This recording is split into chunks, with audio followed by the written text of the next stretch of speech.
that's technically new business and it's on the agenda So how here. do I get it so something gets done on this? It's just getting passed on. and You're passed in the on. committee, and Michelle's the chair, we'll have a discussion. If it wasn't addressed, she's gonna have another meeting and have to address it, because that was one of the things for the committee to address. Thank you. Item number 8 is discussion and possible action. A motion that the LA 32 NC approve the proposed standing rules labeled attachment 1. These were all emailed to you, and I did ask that you read through them. And assuming everybody did read through them. I'm going to ask Alicia to say something on this, because the motion did come out of your committee. The committee had a meeting. It is attached to the last page of the agenda. So, the committee did have a meeting, and we addressed the bylaws. We looked at other standing rules that were out there from other committees. We also looked at Dunn's recommended standing rules as well. We considered any information that was sent via email from any stakeholders or any committee members as well, and we met for quite a substantial amount of time, and we decided on these standing rules. The committee was unanimous in deciding these standing rules, and we request that you support your ad hoc standing rules committee in adopting these rules. If you have any questions or comments regarding any changes to these standing rules, you are welcome to attend our next meeting to address this. And that meeting will be announced via email as well as on the web page. Thank you. And posted, of course, posted as well. We are looking to adopt these now. I make a motion that we adopt the standing rules. Second. Okay, so the motion's been moved and seconded by Ruben Chavez. And we do have a speaker card for this item. Mr. Manzano? 1 minute.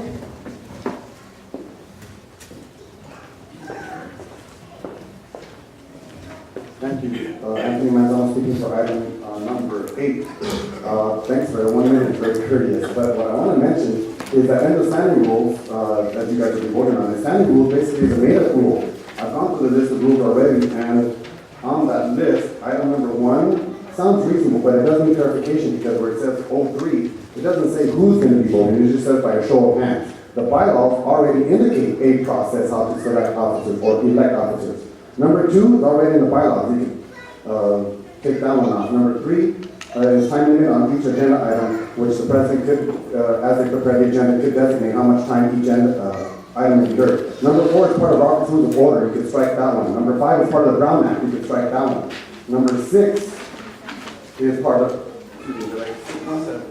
Number 7, scheduled committee meetings. That should be held, but regularly, at least once a month, but once a quarter is fair enough. Number 7 is part of the Brown Act. Some people should be aware of their rules. Strike number 7. Number 8 is already in the bylaws. Strike number 8. Number 9 is already in the bylaws. Strike number 9. Number 10 and 11 are part of the Code of Ethics. Thank you, All Mr. these are already Manzano. in place. No need to approve them. Thank you. Thank you. Anybody else? Public comment? Board comment. Sasha, we're going to start with you.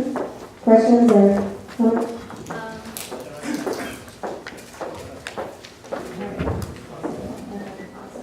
So, yeah, we went ahead and worked on these. So we tried to make them a little bit more general. I think that, this is kind of supposed to be like general guidelines, and then our bylaws are supposed to get a little bit more specific, and that's how I kind of see the two playing off of each other. I think this is really good because they're just kind of, like Mr. Manzano mentioned, some of the stuff in here kind of refers to Robert's Rules, it refers to some of the things in the Brown Act. But I actually think that's useful, it's kind of dissecting certain parts that are really important. And yeah, I hope you guys like them. We discussed a little bit what we wanted it to kind of look like, and I think we kind of agreed that we wanted something a little bit more general so that our bylaws could get a little bit more specific and really get into the detail of what we would like this board to be able to do, and what our bylaws and what the procedure needs to look like. Thank you. Augie? Angela? Or Yoli? Yes, thank you for those who met and worked on the standing rules. We do need standing rules in place. As far as the comment about the, what 70 Brown Act or Robert's Rule of Orders, I think we still need those types of points in our standing rules. We do need to compare them to the bylaws just to make sure that what we have here is not repetitive of what's in the bylaws. And item 2, where it says public comment, each speaker will be limited to 1 minute per person. I think we should give our stakeholders at least 2 minutes. 1 minute is not enough. If it happens that we have a lot of stakeholders, then the president should go ahead and adjust time, maybe cut it to 1 minute, but we should at least give the speakers 2 minutes. I know this is a work in progress, it just started. I personally would like to meet again with the committee to make sure that we address points that are not on our bylaws and that we need to include in our standing rules and just organize it. If we're talking about public comment, then let's put like item 5 where with item 2 where there's public comment. So I would like to see more work on the standing rules. I understand it's just the beginning. Thank you, Yoli. Gama? Same. Same as Yoli? Okay, Capricia? Thank you. Just a little bit of clarification. We realized that one of the main goals of the Standing Rules Committee, it was to ensure that we are in compliance with the current bylaws and with the Brown Act and with other city rules that are out there as well, to make sure that we are in compliance with that. This is, of course, a work in progress. We plan on having additional meetings. One of our requirements to get off of exhaustive effort was to make sure that we have some standing rules in place. We can go through and clarify. We plan on having additional meetings with the bylaws committee as they continue to change the different bylaws. We couldn't have anything. We had more to say, but first of all, it couldn't be contradictory. So that was our primary goal. As well with number 2, the time limit on public comment. It is limited to 1 minute, but the chairperson could extend the time of a speaker. It could extend the time of each speaker. We just wanted to make sure that we're setting the minimum amount of time, so it will not be decreased lower than that. So that's a bottom, and it'll be a minimum just in place. Thank you. Thank you. I know what Mr. Manzano, I think somebody else over here said it as far as some of the things that are on here are in the bylaws and would have to be changed in the bylaws as well, including the time, if we're going to adopt that time limit on the speaker and a couple of other things. My question, and I guess it was somewhat answered because you said you're going to meet again, but there's going to be, this isn't a complete set of standing rules at this point. There's probably going to be some additions to it, and I'll wait till you come back for you to address that. But I'm thinking there's going to be more, and I'm wondering if, like you only said, that we can take some time to digest this, and possibly when we do adopt it, have the entire set, if it's not the entire set already. Lisa? Michelle? Nothing, good job. Thank you, ad hoc committee.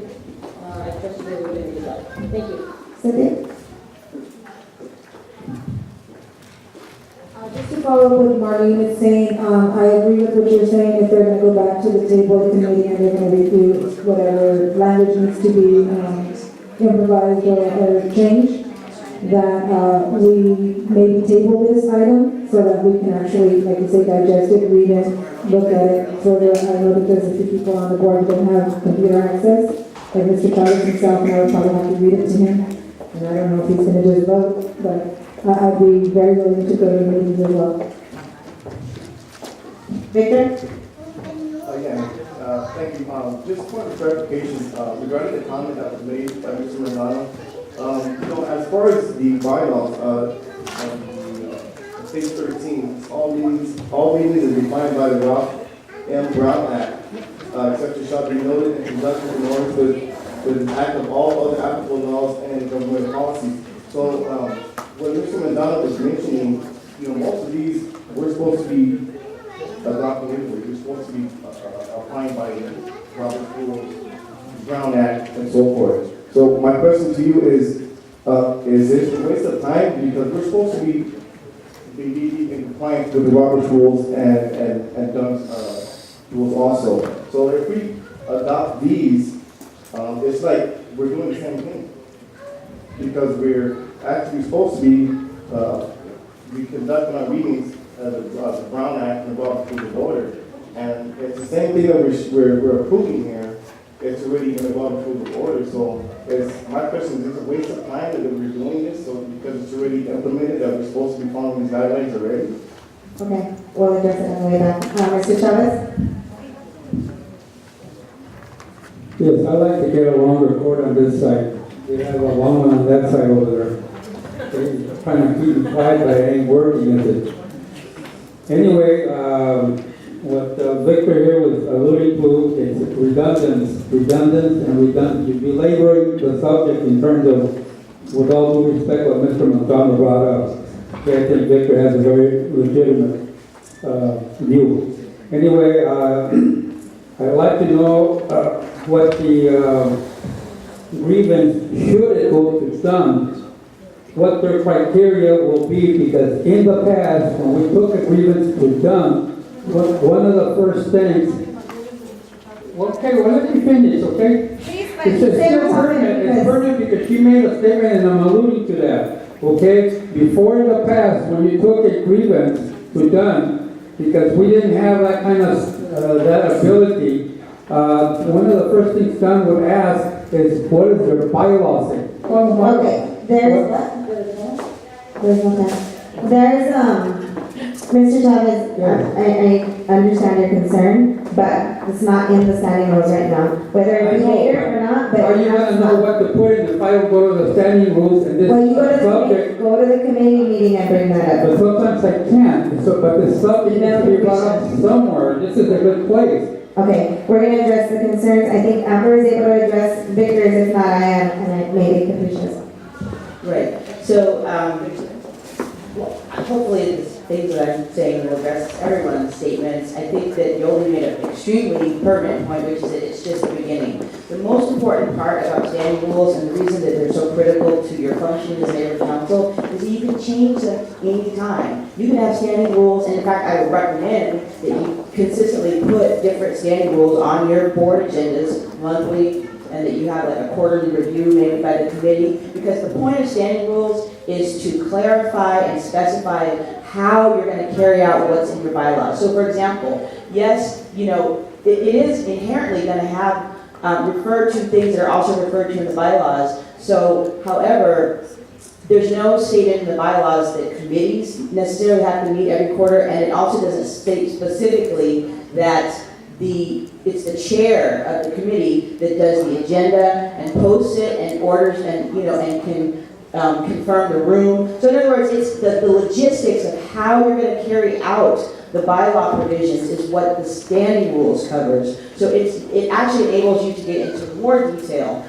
And the beautiful thing about it is I wouldn't, if I were you, most of what you're doing in your standing rules, unless it's, you know, very foundational, I wouldn't try to put it in your bylaws, because the whole point of having standing rules is you can vote on them, you can change them as needed, and, you know, as the board's needs change, what have you. Anytime you do a bylaw amendment, it always has to come to us. So that's the whole point. It's just for you to have more of a day-to-day operating guide of how the different things are going to get carried out. So yes, we know that you have to post agendas, but a lot of times we have, I mean, I can't tell you how common it is for neighbor councils, the agenda doesn't get posted simply because nobody knew who was responsible for posting it, or when it was supposed to be posted, you know? So this is kind of tightening up the operations. It's not replacing or replicating the bylaws. It's clarifying how things in your bylaws, your Brown Act, et cetera, are going to get carried out on a day-to-day basis. So that's the purpose.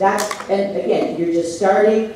I would encourage you to just, you know, start with what you have and continue refining it on a month-to-month basis. So that's how I would recommend that you operate. And, you know, as you come up with different issues or you see different problems come up, you know, kind of And just look at lessons learned, you know, when you do your retreat, you can kind of look at some of the lessons learned. Like, I did a retreat with the neighborhood council a few weeks ago, and they came up with kind of some clarification on roles and responsibilities. And now they're gonna adopt that into their standing rules. So this is the type of thing that you can continue developing henceforth and forevermore. So, does that clarify the? It certainly does, and I really want to thank you for stepping up the plate and representing them for us.